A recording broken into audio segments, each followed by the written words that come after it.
أعوذ بالله من الشيطان الرجيم. بسم الله الرحمن الرحيم. رب اشرح لي صدري ويسر لي من أمري واحلل عقدة من لساني يفقهوا قولي. الله لا إله إلا هو الحي القيوم لا تأخذه سنة ولا نوم له ما في السماوات وما في الأرض من ذا الذي يشفع عنده إلا بإذنه يعلم ما بين أيديهم وما خلفهم ولا يحيطون بشيء من علمه إلا بما شاء وسع كرسيه السماوات والأرض ولا يؤوده حفظهما وهو العلي العظيم. صدق الله العظيم. So yeah, I just walked out of a tobacco shop to get some tobacco to make these cigarettes. And it's kind of weird, like, how I think that's, like, one of the safest spots. Because police almost never come here unless there's a crime. Like, you never see a cop car parked in a tobacco shop. I think the police have been getting more hip to that, in the sense of what they're aware of stuff like that. Like, hey, we don't hang out at that spot that much. We should go there, because a lot of people, homeless people, are sleeping in their cars over there all the time, because we never go over there. Like, honestly, a tobacco shop parking lot is a good place for homeless people. People who don't have a car to stay. But it's kind of weird. I have this big trailer at my house. I should go back home because I parked my truck in front of it. Because I don't have a truck in front of it. And supposedly in Minnesota, it's illegal to put a trailable trailer vehicle without being attached to a car. So I usually will park my car right in front of it. So I feel like I have to go back over there. But also I wanted to play with it. I wanted to connect the electricity and maybe even connect the water. But how to do it without having to without having to put it in my backyard, in the sense that I have to run the electricity line and the water line from my backyard across the sidewalk to the parking spot. So then I had cops over at my house yesterday, day before, like 2 days ago, and they're just basically saying you can't have people staying in the house above the garage because I didn't register them to rent. They're just friends of a friend. So a friend was just staying with me, and then he got put in jail, and it turned out one of his friends was staying along with him, and because they kind of were like splitting up my house living area. So one friend, the main friend, was like staying in a room at my house, and then the other friend was staying at the house above the garage, which is not a full house. There's no bathroom and there's no kitchen. So anyway, I feel like the neighbors called the police. I don't know why the neighbors are weird like this.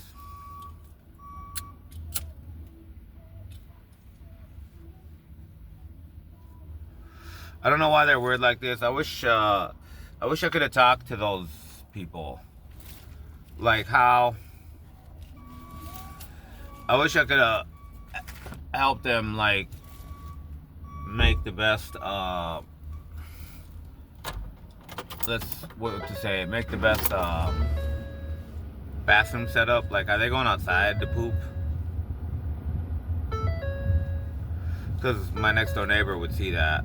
And then there's another neighbor who might see that if he's walking around his house in the alley. He could see through that.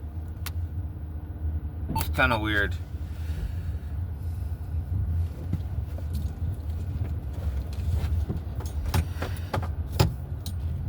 So I'm gonna move on out of here. Go park somewhere else. I don't know why I'm averse to going home, but like that's why I'm happy I got this trailer. It's like, it's almost as big as a semi. I kind of want to get a semi trailer, but it's hard to tow that. But you could tow it with I could get a fifth wheel truck that has the fifth wheel hitch. That's kind of cool for doing businesses and towing like heavy weights, big trailers, like car trailers and stuff like that. It's like a 1-ton vehicle with what's called a fifth wheel. It's so basically you can tow a semi-truck load. You could do that. But a lot of people don't do a whole semi-truck load, I guess. But they make money with it if you have like a 1-ton fifth wheel truck. And I thought about getting that, but I'm like, oh man, better be electric. I kind of want the Tesla or something, or the Ford electric, but Tesla's probably the best one. It's got the best technology for that stuff, but you could tow all kinds of stuff with that. You can make a business with it, and if it's electric, it can eventually ride itself. It can go pick up everything and drive it and pick it off, drop it off. I just saw a company, just drove by a company that says now hiring. And I feel like it's hard to get a job like right now for some reason. It's hard, it was always hard for me for the stuff that I learned, because the stuff that I learned is like fancy job. And discrimination and Islamophobia and other stuff, they want to believe you can't do it. That's just the problem. And then once they find out you can, not only can you do it, but you do it better than anybody else working there, then they just want to fire you, because that's too much of a mental hurt for a group of racist people, which you can assume they're close to what the police are, what the FBI proved that the police were, which is like a third, which is like 30%. So if you go to like any random job, 30% of the people in there have racist mentality. But they might not have joined any racist groups or like trying to push that idea, but they have it, so to speak.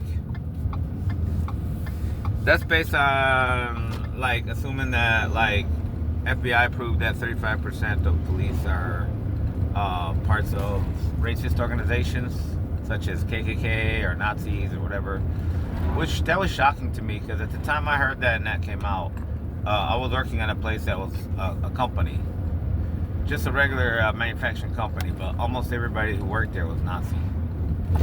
And they always, anytime somebody had a birthday party, they'd have they'd be like, oh, it's birthday today at Mark's house or whatever, and then they'd have a big old Nazi symbol, like when you first see the birthday poster, you think it's a Nazi recruitment flyer or something. That's kind of what it is. But I guess I never really had any problem with them until like later on. Like I got laid off, say, for like 3-4 years. The economy was really bad. Then they were hiring people again. I went back and worked there. And then there was a lot of people who I used to work with over there, and they were Nazis. Some of them were just cool and everything, but there was always this weird thing, like I'm better than you kind of thing. Like, you're not all that great kind of mentality all the time. So it was a clear sign of racism, racist ideology. Because let's say I'm not white, but I kind of look white. It depends on if I shave my beard off. Like sometimes I shave my beard off, people are confused. They're like, oh yeah, he's mostly white. He looks tan. He goes to get tan. That's what people think.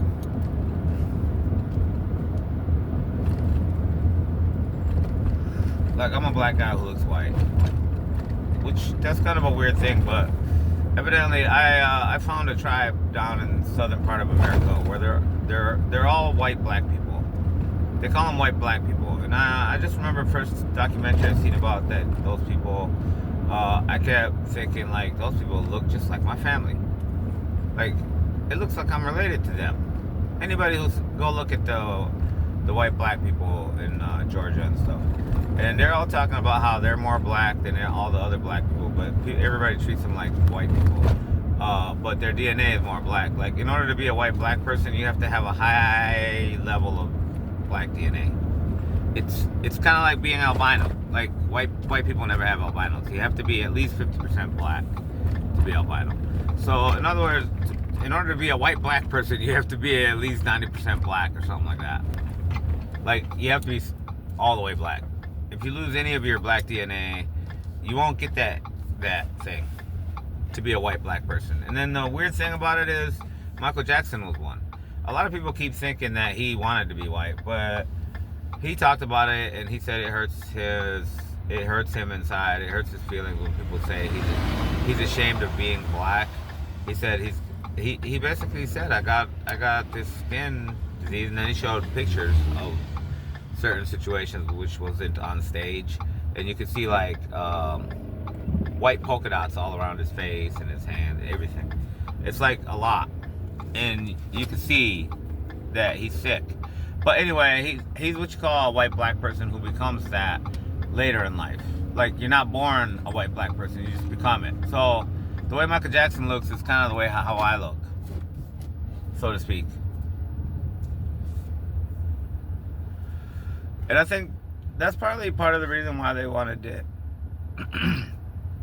Maybe not the whole reason, but part of the reason why they wanted to demonize him. And I think another part of the reason is Michael Jackson actually was a living saint. It's my opinion, and only God knows, but I feel he was a living saint. Like, what does that really mean to all you humans that are alive now? It means he wasn't just playing in his Neverland Ranch. You know, he's trying to be a kid because he never got a chance to be a kid. So that's why he made all that kid stuff. Because now that he can do what kids do, he's too famous. He can't ever do what normal kids do. So he built all that stuff for him to just try to have the fun kid's life that he always wanted. Because remember, he didn't get to be a kid. He was working since he was born, basically. He was famous since he was a toddler. But anyway, to me, Michael Jackson is a saint that people are just not realizing. And that might be why part of the reason why they wanted to demonize him. To be honest. Part of the reason why they wanted to demonize him.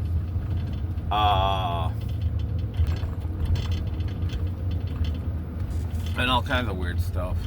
It's just, I guess, people just don't see that Michael was a good guy, man. And I feel like it's because he had a disease, and he looked the way he looked. He looked sick all the time. Like, we remember him as being super awesome, super famous, super good looking, and he could dance really good. Now he's got these illnesses all the time, and people are like, "What happened to Mike?" And they don't. There's like a, what is it? There's like a delusion that's attached to modern. What am I trying to say? There's a delusion that's attached to like the modern world, entertainment people and Hollywood. So I think Michael Jackson, when he got sick, he started falling out of that delusion, and then they tried to like cover it up, paint it as if it were something else. Oh, because he does these crimes, he's a bad guy, but he doesn't do any of those crimes. I honestly think that Michael Jackson was a castrati. And I think he doesn't tell people about it. He never told people about it. I think his own, what is a castrati? This happened in Europe a lot. They would castrate their young male children before they went through puberty so that their voice would always stay like a woman. And so when they got old, it'd be like an old man. You'd see him, and he sings just like a woman, like a little kid. His voice sounds like a little kid. That's real talk. Like, it never got deep and heavy like a man's voice usually does, because he goes through puberty. So they made a skit about it on SNL. I think it's called Castrati, or the Castrati Singer, and it was Ariana Grande was playing the Castrati boy, and then they were talking about how they removed his penis. They said, because the Kings were all like, "Oh, what? You cut it off?" They were like, "No, how could you say that? We would never do that. That's evil. We twist it, and it was just funny. They were trying to say that twisting it is not so bad. And the guy, the king, thinks that you just lock it and then you untwist it and leave it. And they're like, no, we twist, and it comes off. Like, it was weird. But I think what a lot of people didn't realize about that skit, it's in the name of the skit, but I think what a lot of people didn't realize is that is a real thing that happened like all the time. And if you did it to your kid would live like a famous, rich life. So it's almost like guaranteed Hollywood and entertainment. Like you're guaranteed forever to be famous. It was like that. That's why they did it. That's even crazy to think about. But like, I guess some of the crazy things people do in the world and in life, some of it's really weird to me. Like they do weird stuff. But yeah, I think Michael Jackson was just but he didn't talk about it. He sometimes stuff he didn't talk about, he would illustrate it somehow. He would show it as part of his act. So he always wore the gold underwear kind of thing, and you can keep wondering about that all the time. And then he put his hand on his crotch all the time. Like, one thing I thought about is like maybe his penis is too large and it's hard for him to wear tight clothes. I thought about that. Like, he wants to wear the tight clothes because that became the style. But maybe his penis is too large and he's trying to cover it up. That's why he wore that kind of gold underwear over his stuff. Like, a lot of people wondered about that. Why did he, like, in the time it was famous, everybody wondered about it. Why does he always wear those underwears, man? He's, like, always wearing them underwear. That's, like, his style. Like, he's Mr. Underwear guy. Mr. Gold Underwear. And I think he was saying something. I think he's... And then when he did the hand on the crotch thing all the time, he did that really hard, like, as if to say, there's nothing there. That don't work. I ruined it for you guys. Like, I ruined it so that I could make good music for you guys. I think that's what he was saying, but without saying it out loud. I don't know why I would say that. Like, people might want to believe what I say just on this, in the sense that I'm a awakened empath kind of person. But yeah, because like all the so-called women that he married, I don't think he ever had sex with them. And you can tell by the way they act around him. You can tell they never had sex. Like, he married Elvis Presley's daughter. What was her name? Priscilla Presley. I just felt the way she acted around him, like they don't have sex. It's just a business connection. Like, you're famous, my dad's famous. We could get married. We're both like already famous people, so it makes sense for two famous people to get married. But I feel the way Michael Jackson acted around her, he acted like a prepubescent kid all the time. Like, almost like he thought she was cute. Maybe he is attracted to her, but almost like he can't really have sex.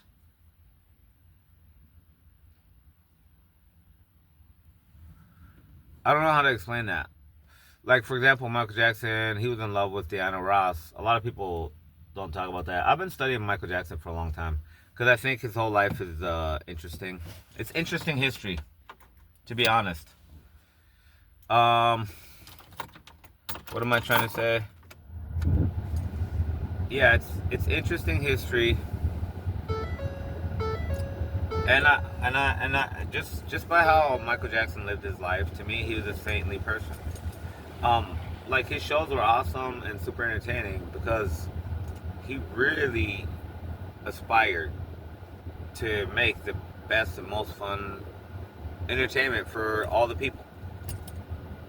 Like, he really, like, loved everybody a lot. You could tell by the way he smiled sometimes in certain situations on stage. You could see that connection he had with everybody in the audience. And I think that connection, from being an entertainer in the past, in my youth, and I used to play for people and stuff, I can tell when the person is enjoying what he's playing or doing, and when he's just happy to be connecting with a whole audience of people, like, and doing something that they like, that makes them happy. And to me, that was what Michael Jackson did all the time.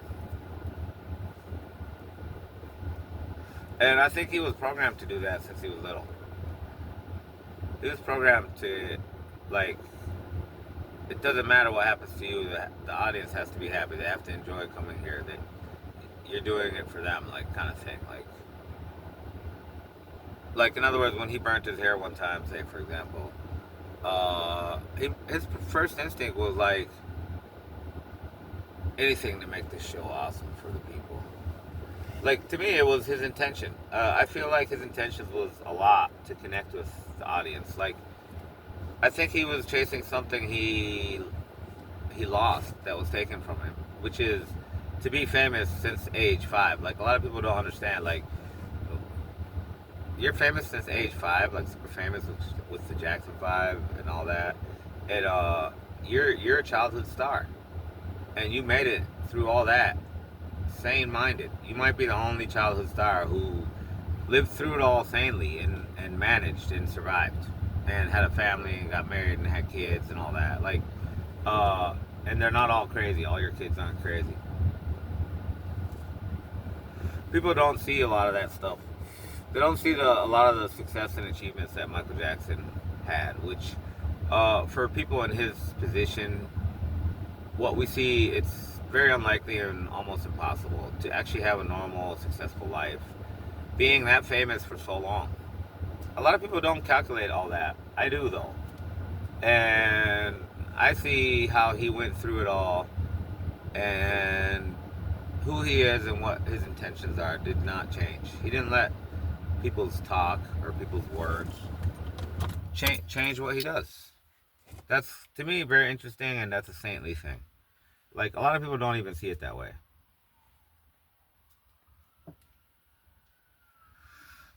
How else to see it? Michael Jackson might be the only sane-minded and successful child star all the way up to death. Like, it didn't ruin him. I think that's something a lot of people don't get. And then, not only did it not ruin him, but like, people took great effort to try to ruin him. Like, we don't want you doing entertainment anymore. You're kind of too strange for everybody. You're changing too much.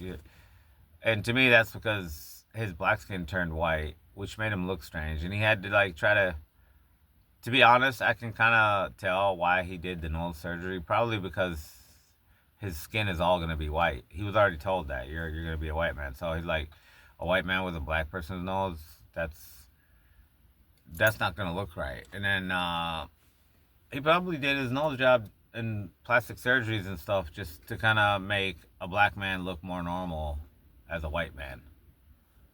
I think so.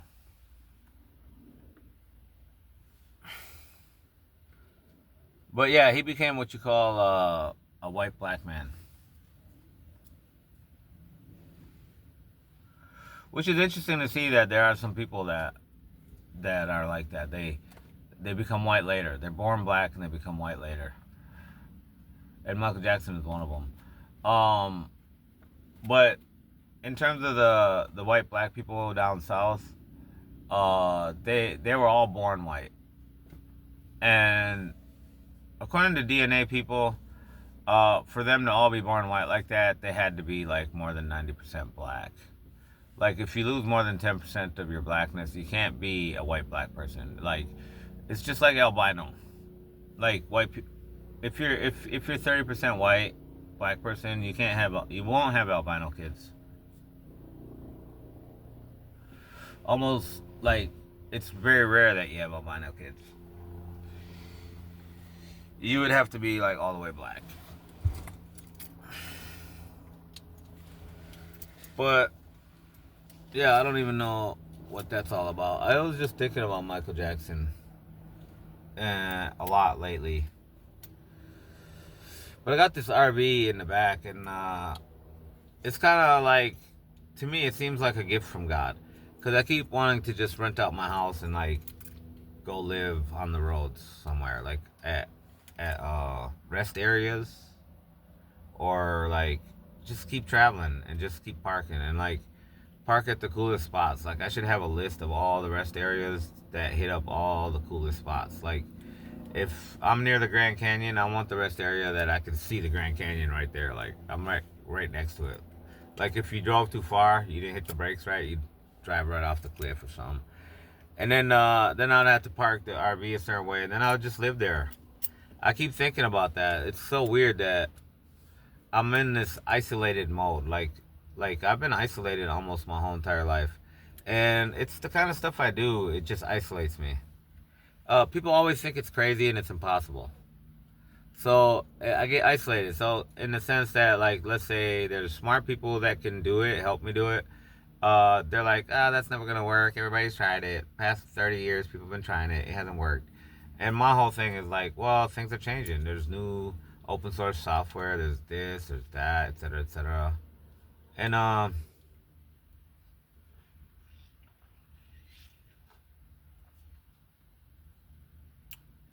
yeah, I get into that impossible range thing. So if I say that I'm Satoshi, Mr. Satoshi, then I was like nicknamed Crazy Bitcoin Guy, Crazy Bitcoin Dude, like, cause at that time I had friends. They didn't get too much involved in my craziness, but like, say for example, I'm Mr. BTC guy, and I'm telling everybody buy $100 worth right now and don't sell it for 10 years. You won't ever regret it. And almost nobody listened, and everybody just called me crazy because I would give that advice to everybody I meet. Like, because almost everybody you meet gets into investment this, investment that, make this money, make that money. I'm like, hey, just go buy $100 worth of Bitcoin right now and don't sell it for 10 years, and you'll be a 100% winner big time. You'll be a multimillionaire or a billionaire. If you buy $1,000 worth, you'll be a multi-billionaire. Come on, man. Like, just do that, please. And I almost would be begging people to do it because nobody wanted to do it. I kept telling them, just do it. You can't lose. The money's not gonna ever go down. It's only gonna ever go up. I already calculated that, and I figured that out to be the way that's just gonna be. And I kept telling everybody, nobody did it. But later on, 10 years later, when everybody was getting rich off of it, everybody came and tried to get my help. Same people kept spreading rumors about me, calling me Crazy Bitcoin Man. Uh, all I said was buy $100 now, don't sell it for 10 years. I don't see nothing crazy about that. And I would say you're never gonna lose. It's never gonna go down. If it doesn't go up, you can sell it at any time for what you bought it for, or more, or a little bit more. You can't lose, and it rises faster than the rate of inflation. I had that all calculated out. I was like, you're a real crazy investment person, man, but you just keep working with mathematics and numbers. That's all you're messing with. That's some weirdness. Nobody seems to ever want to get it. Like, you figured something out that they can't really process. Like, you know what the real money is, and you made it on the internet using connected networks. You saw that. You were like, oh, numbers encrypted. Oh, I know how to do that. Oh, networks. Blockchain on the network. Okay, I know how to do that. Just actually, when I think about it, it was super simple, and all I can think about is like, how come, like, there's a lot of things I'm involved in. It seems super simple to me, but maybe that's like being smart. That's how you perceive stuff. But like, it's so simple. You just keep getting confused. Like, how come nobody ever figured this out? How come nobody ever thought about this? And it makes you upset and annoyed. Like, and then you have to sit and keep explaining why are people mentally weak? What's going on? And so I had this guy named Brandon who was staying in my house, and I wanted to tell him something that he taught me about why people are mentally weak. I wanted to tell him what I said. I wanted to tell him everybody thinks my life is impossible, but you show me why they think that, because most of you guys all live impossible aspirational lives, impossible aspirations. Like, I'm I'm trying to tell him that, but he's being impossible. He doesn't want to hear it. He's like, stop talking to me. You always talk about this and all that. It's stupid. I was just making one statement. But anyway, I was like, that's kind of what I needed, because I was going to leave him there anyway. Because he wants me to like lift all his crap from this storage area, and then he got kicked out of it. He got kicked out of it because he stole a trailer from somebody who was parked outside of there. He stole the trailer, and I saw him do it, and he wanted to get me to tow it, and then he tried to park it right next to my house, a stolen trailer. So he stole a trailer to try to park it next to my house. So then the trailer that he has, this other trailer that he has, I wonder if that's stolen, because some people stole it from him, and somehow he got it back. I'm like, oh, some people stole it from you, and you stole it back? Is that what happened? Like, is that even a real trailer? Like, oh man, what's up with this guy? But anyway, so he tried to leave the stolen trailer right next to my house. The trailer that he stole. But I called the police and reported it stolen. And the day he had me trying to move more stuff out of that storage area, because I wanted him to move that trailer. I wanted to force him to. So he gathered a bunch of he gathered a whole bunch of storage stuff, like on these racks and trailers and everything. He thinks he's gonna put it in my truck, but I'm like, okay, now I'm gonna leave immediately. I just left. Also, because I can't even make one statement to him without him talking to me like I'm a piece of crap, loser, nobody, and he's living off of me for free. It's ridiculous. So I just left him. That statement he made it easy for me to just leave, because I wanted to do that. I wanted him to take all his stuff out of the storage and then be forced to haul it, to bring somebody to haul it. And then he came to my house and he's trying to ask me to help him haul it. I'm like, you really are a crazy op. You're a crazy operation. Because I just left you there, bro. I don't want you to. I locked all the doors so that he couldn't come back and talk to me about that stupid crap. But one of the doors, somehow he got in it. I don't know if he picked it or whatever, because he's like a professional thief. He might have picked it open. And then he comes into my house and he's trying to argue with me. And then he's trying to tell me how he's not going to leave. I can't make him leave. And I'm like, yeah, see, you're only saying that because you kept saying how invincible you are. You think you're invincible, but you're going to leave. You can't beat the cops. And I called the cops right in front of him on the speakerphone.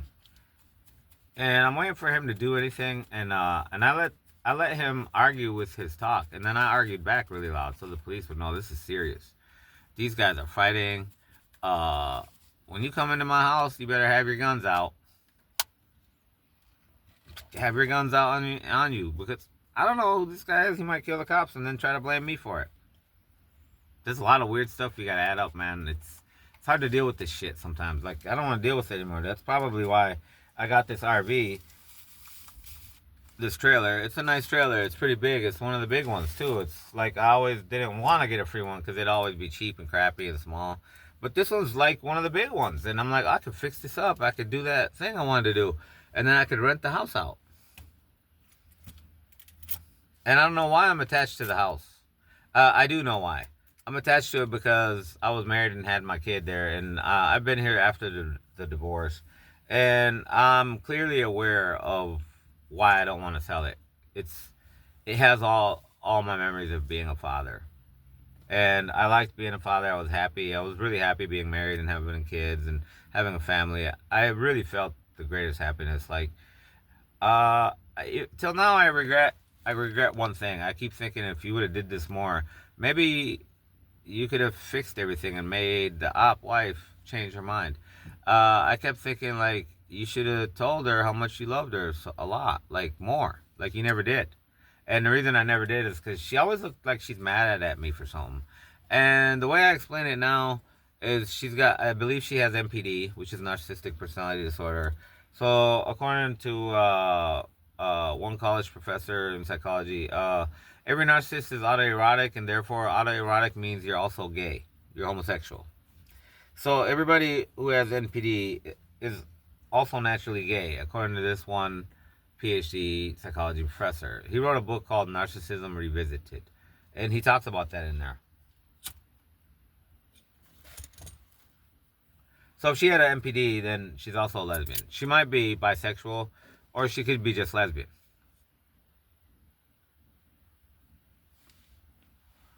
So basically, the op wife I was married to is like pretty much a lesbian, or she's bisexual. One or the other.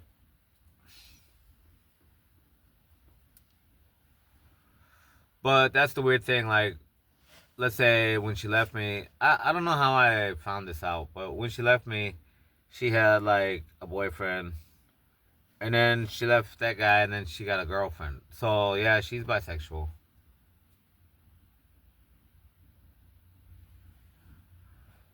which is kind of weird. Or she might be. One thing I figured out, because supposedly she did sex trafficking,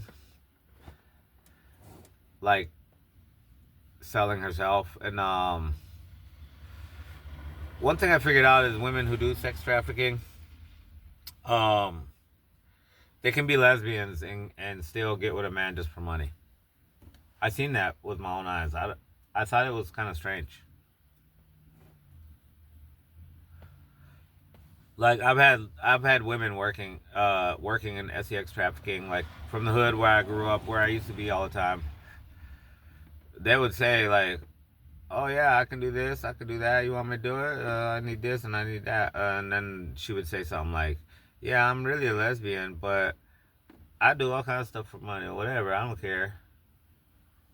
I heard that before. So a woman who does sex work on men and she's actually lesbian. I've seen that. She just does it for money. She doesn't really like it, but she does it for money. So my op wife might have been like that. I don't know.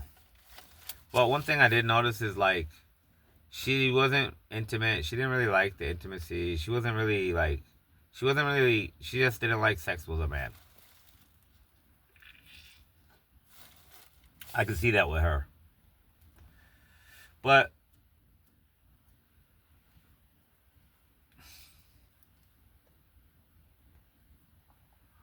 people might interpret it as she just didn't like sex with you. Maybe I don't know. But I think she was bisexual in an Islamic country, so she's trying to be just heterosexual, like just like men, but it's not really working. So it's like a lesbian woman trying to be heterosexual for cultural reasons. I think that's what it was. And that's why I could never say to her, "I love you." Like I always wondered why she would never say it. Why I wondered is because when we talked over the phone for a whole year, she kept saying, "I love you, I miss you," like a lot. Like that was her most popular thing to say all the time. "I love you, I miss you." And now after she lives with me and we're together, like when we were first together, even in Indonesia and even here, she never said "I love you, I miss you" ever. She never said that. Um, it almost to me it felt like because of how it started and how it ended, it felt like "I love you, I miss you" is just fake. I just love America. I miss America. I want to live in America. I want to be rich. I want to take all your money, all this stuff. That's kind of how I understand it nowadays. Because in the 4 years we're married, or 3 years in the United States, 1 year in Indonesia, 3 years in the United States. In that time we were married, she never once said it, and she never really gave any expressions of love, like how like let's say she would come back from work and I was in Indonesia and she was going to work and I'd spend all the day alone watching movies or working on the computer or whatever. Uh, Most of the time I'd be working on computer stuff, practical field theory stuff, and it's like 8-10 hours alone in the house mostly because I don't talk to everybody because I don't really talk the language really well and stuff like that. So I'm mostly alone all day. So when she comes home, I just hug her because I'm happy she's back. I'm happy that somebody who speaks English is here. I can talk with my wife or whatever. Uh, she never did anything like that. And I'm the kind of person where I might disappear for a whole week and I'll come back. Like in a normal relationship, the wife should like hug you and say, "Oh, I missed you. I'm so happy you're back," etc., etc. But she never did anything like that, so it was always suspicious to me. Like I don't think this lady I'm married to even likes me. I'm basically almost sure of it. And then what I figured out is how she got divorced with me. She kept doing what a lot of people have done to me in my life for a long time, and I don't know why. I still don't know why. People can try to explain it to me. But she did this thing where whenever she hung out with her Indonesian lady friends, she kept talking about how bad a husband I am. All the time. Like, even though I never did anything bad to her, I never, like, tried to tell her you can't go over to your friend's house.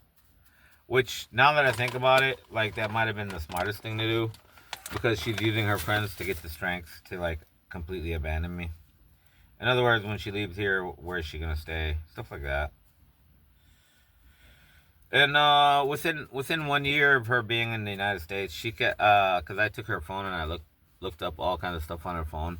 Within 1 year of being here with me, she was talking to some people who help you keep your citizenship papers. If your husband that you married, the American citizen husband you married, is actually violent and he's beating you. So, in other words, if you divorce before 3 years, you lose your rights to citizenship via marriage. So she's got citizenship via marriage, and she wanted to end it like in a year, but she wanted to end it in a way that she doesn't lose her U.S. immigration. That's the weird thing. I found that out like just by looking at all the stuff she checked, and the whole time she was here in the United States, I kept all her phones because I wanted to see what's up because I already suspected her big time. I already figured out a lot of stuff about her. And so she was doing that. She was trying to figure out how to say the husband's violent. And then one thing she used in our divorce case, and people can look it up in the divorce case, it's all in court and everything. She tried to say that I hit our son. Like I beat him because he pooped on the bed. Like we were all sleeping, all three of us were sleeping on the bed. Kids sleeping on the bed too. I told her I got a kid's sleeper bed for kids 2 years old, 1 year old. It's got the thing all around it so they don't walk out and fall and stuff like that. But it's for kids, and I told her let's put him on that so he can have his own bed. And she's like, no, I want him to stay next to me. I'm like, man, what the hell? And now that she did what she did, I get why she wanted to do that all the time. So supposedly the baby pooped the bed. Supposedly, she said this in court, and what I said in court was, oh yeah, uh, I I didn't do that. I didn't hit my son. And as soon as I woke up, I seen her standing right by the door. She could have woke me up. She could have stopped me. She could have whatever. But because basically I don't forget dreams. I'm the kind of person who doesn't forget any dream in my head. So if I would have hit my son while I'm sleeping, it would have been a dream and I would have remembered it. Only thing I remember of a dream is that there was some poop, yucky stuff on the ground, and I kept trying to like clean it, kept trying to move it like this. So she might have thought that was hitting him. I don't know, but that's what I remember from a dream. But I told the court that I never did that, and she's making that up. But what I didn't tell the court is that as soon as I woke up and saw that poop, I was like, that's not my son's poop. My son's poop is always white. And I used to complain about that all the time. I used to think he's unhealthy or something. But because he's a baby. And no, he drinks a lot of milk and you make him a lot of ice cream and stuff like that.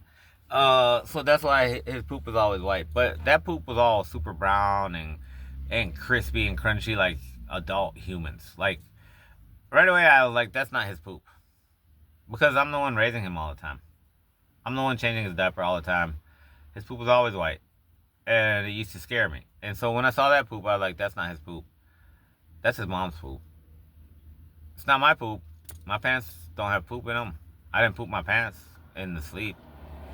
But anyway, I figured out that's not his poop. That's his mom's poop. And then when I woke up and I seen her at the door, she has a camera in one hand, like taking pictures of me, waiting for me to do something crazy because there's poop all over the bed. And then she has one hand behind her back.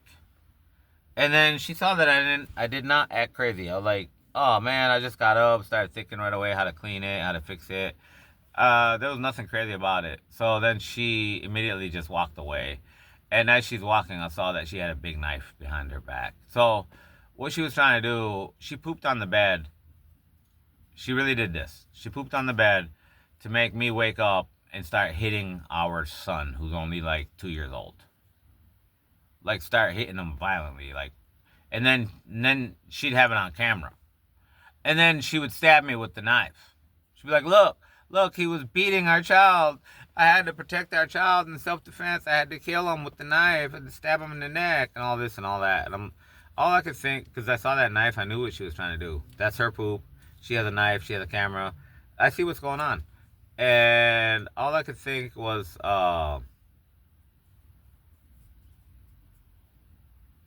she wouldn't have succeeded. I'm strong, way stronger than her. I would have blocked that, and then I would have knocked her out right away. I probably wouldn't have killed her though.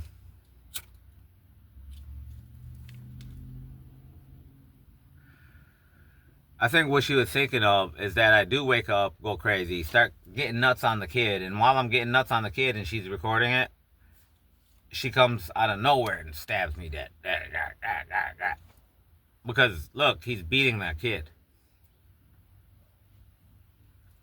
I had to protect that 2-year-old son. He's trying to punch him to death. That's what she wanted to say. She tried to say that in court, and I told the court that never happened. But I did not tell them the whole story. I'm telling you guys the whole story. That she had a camera and she had a knife in her back. Like, she wanted to make a video of me doing bad to our son so that she could kill me. That's one of the silent attempts on my life. Like, so they have a whole plot to do that. But I think maybe the guy running it was like, oh, can you just make him do something bad and then kill him in self-defense? Because they won't take you to jail for that. Like the kid. You guys got a kid. Make it look like he's beating the kid and then stab him. That's really what the whole thing was all about. So she used it in our divorce case, but it was actually her attempted murder. She was actually trying to kill me. She was trying to kill me in a way that looks like self-defense for the child. Again, she needs that in order to keep her U.S. citizenship. Like, she doesn't want to be with me. She wants to get rid of me, but she wants to keep her U.S. citizenship. So if she had to do it because I'm violent, she already was looking all this up on the internet. How to delete me and keep her U.S. citizenship. She was looking it up, and she figured out the only way you can do that is that you have to prove that he's actually a violent person. He was beating you, beating the kids, whatever. So she did that by putting poop on the bed. Like, she probably pooped in a bucket, and then while I'm sleeping and the kid's sleeping, she just came, like, moved the kid to the left and, like, threw the whole bucket down and then rolled the kid back on the poop. So it'll look like it came out of the kid. But right away, as soon as I woke up, I was like, that's not the kid's poop.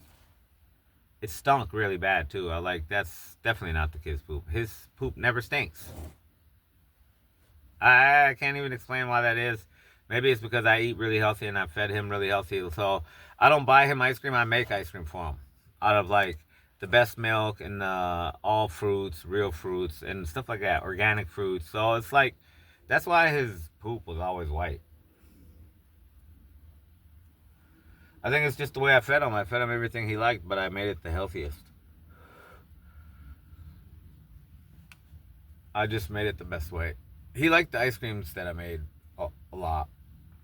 They were like real fruit ice cream. So you get mango, you chop it up, you grind it up, you peel it, you get the seed out and the shell off and whatever. And you put it in the grinder, grind it all up, and then you add the milk, and then you put it in the little ice cream maker things.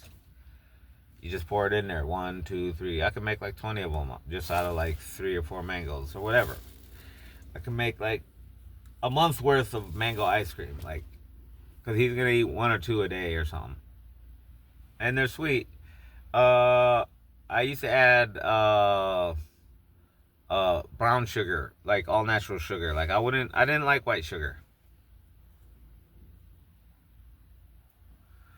So I was like a really healthy person. I think that's why my son was really healthy. And as soon as I seen that poop, I was like, that's not my son's poop. Like as soon as I seen it, I knew that's not his poop. And I just kept thinking about why did she poop there? Did she poop the bed? Did she poop beds sometimes? But then I thought about where she was laying when where the kid was laying, where I was laying. I was like, no, that poop was like right there where the kid is. She moved the kid, poured it, and then moved the kid back on it while I was sleeping. It's kind of messed up. And then I got a lady now that wants to try to marry me, and it feels like she's a op. Like she kept, like we haven't talked in a while, and every time we talk, she keeps asking me for money. I'm like, I ain't even met you. We ain't even really we don't even really have a real relationship yet, and you keep asking me for gifts, and that looks like scam mode. That looks like scam for real. Like you're not really even into me, or you're not even really real, or you're some guy in China or something like that. It's crazy. Like I told her to stop doing that, and I've told her like 1,000 times, and she keeps trying to reconnect with me on WhatsApp or whatever. And supposedly she's in the military, and that's why she can't video chat with me. She can't this, she can't that.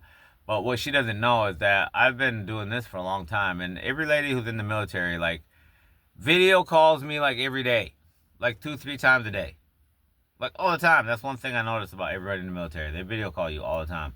So that's why this totally looks like a setup. And then people would wonder, why are you still in it?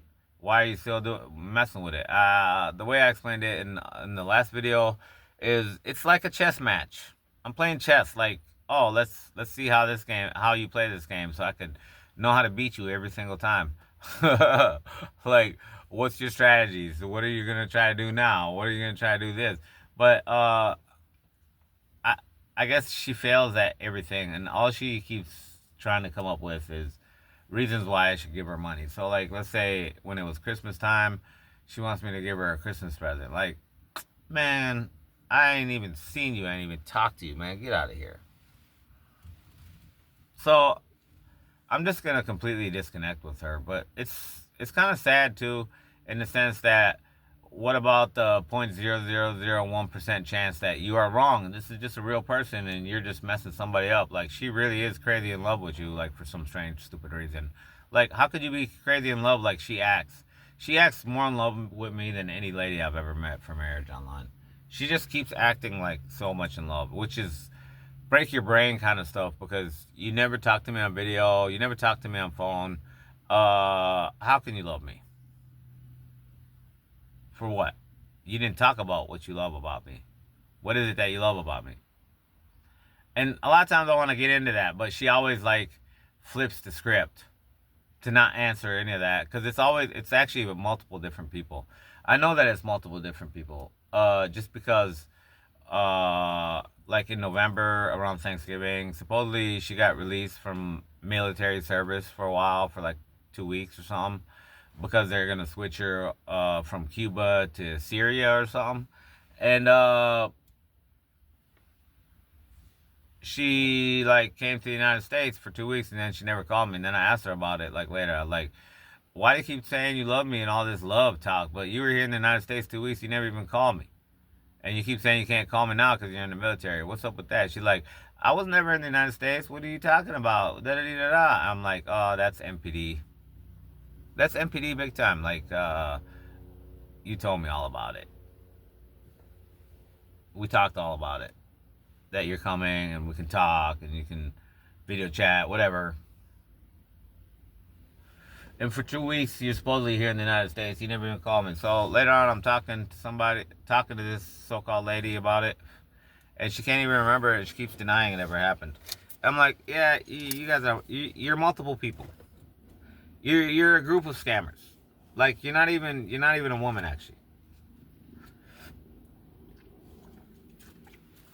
It's kind of weird because she had sent me like pictures of herself getting naked, and she had like tattoos on her hand. Like, she had her breast nipples were pierced, so they had rings, a ring here and a ring here, and she had tattoos here and tattoos here. And like, I could just look at her and see how she looks and how she acts. I'm like, that's like a party every day kind of person. I know that kind of person. Last person I seen like that was into witchcraft and was always using men for all kinds of stuff. But anyway, I'm like, that person wouldn't love the way you love. Right away I like, you got that from OnlyFans. Like, the weird thing is I should go pull up that picture. I should go pull it up and what am I trying to say? Pull up that picture and start up. I should find out who she is, like for real, who that lady is for real, and like using Google Pics and stuff, and I'd be like, hey, what's up? Oh, what's your name? And she'll be like, I don't want to tell you my name. I'll be like, is your name Sydney? And she'll be like, no, hell no. Stuff like that. It's like, you can do that. Like, she sent me all the pictures she got from OnlyFans. I can use Google Photos to tell me who that actually is. And then I can reach that person for real. And say, you know, there's somebody online pretending to be you using your pictures. And it's kind of funny, like, how I know that it's an op is because the videos and the pics that were sent to me were, like, a lady who's, like, really, really good looking. Like, one of the top OnlyFans people, like, something like that. She had really, like, really good looking breasts and like good looking body and everything. She everything was perfect, and she's cute in the face. And I was like, oh yeah, that's one of the top OnlyFans people. They just told her, send me pics of this, send me pics of that. And then that OnlyFans person was in the military, say. So she's like, oh yeah, you want to see pics of me in the military? And then so they send me pics and they make that part of their plot. Like, yeah, I'm in the military.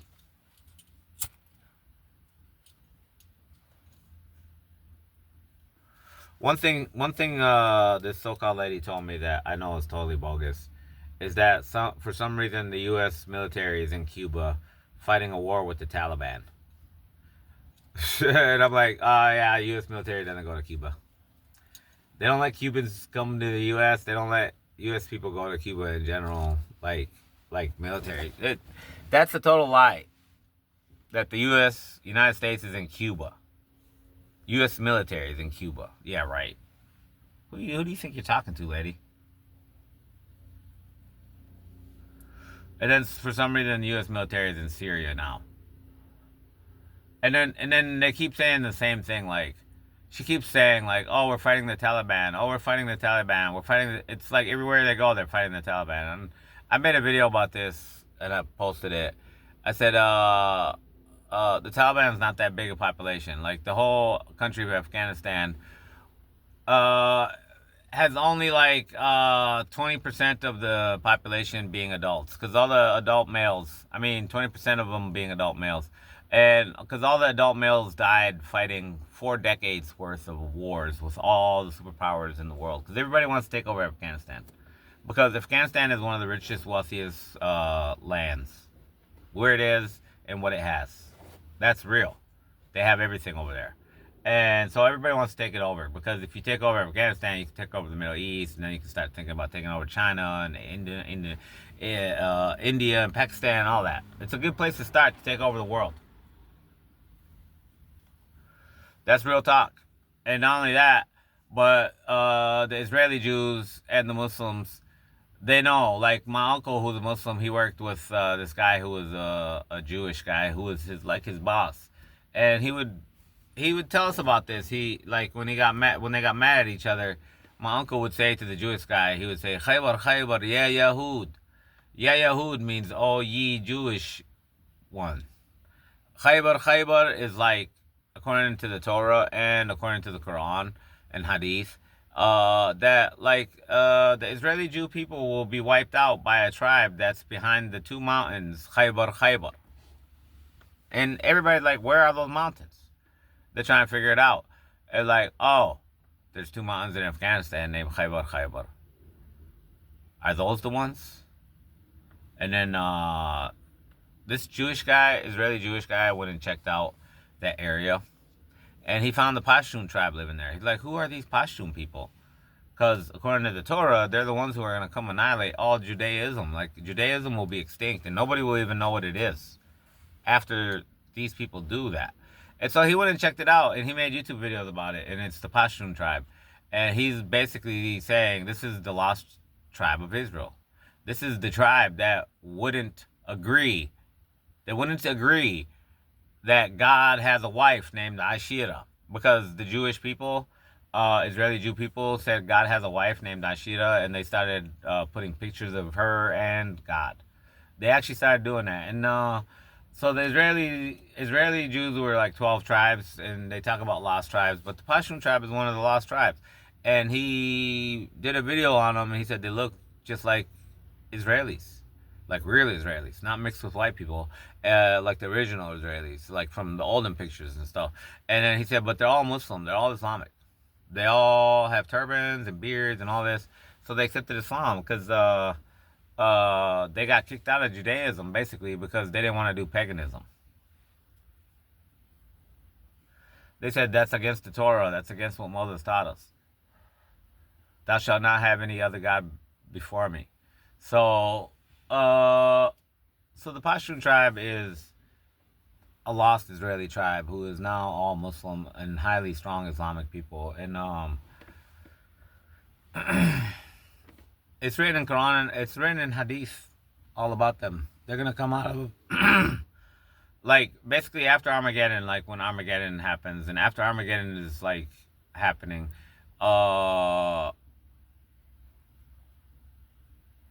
and after the Antichrist is defeated, they're going to come out and they're going to wipe out Israel. They're going to wipe it out.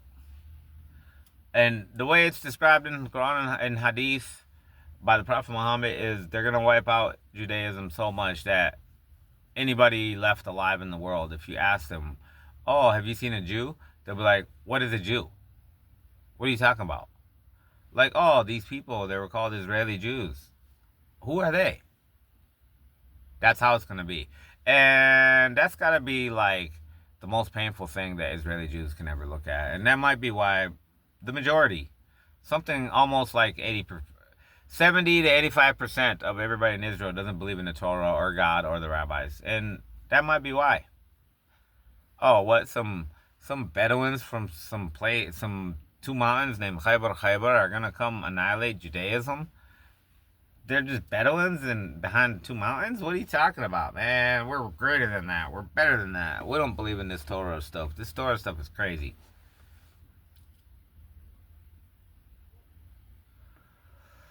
That's really how it goes.